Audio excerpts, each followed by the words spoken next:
ťažko znášam prehry. Chcem vyhrávať. No budem sa snažiť, aby tých prehier bolo čo najmenej alebo žiadne.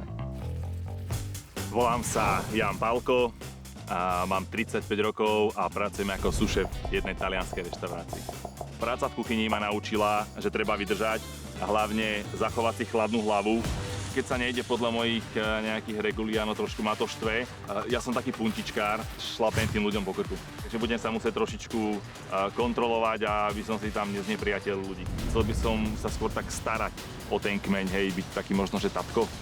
Tak úspechy mám v tých súťažiach krásy. Podarilo sa mi vyhrať kontinentálny titul, takže som bol ako najkrajší Európan. Možno, že by som vedel kočky svojou charizmou nejako očariť a okúzliť a vedel by som možno, že toto využiť v svoj prospech.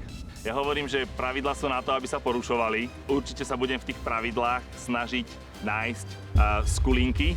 Dúfam, že budem mať na svojej strane veľa divákov, ktorým sa budem páčiť a budú to radi pozerať hlavne kvôli mne.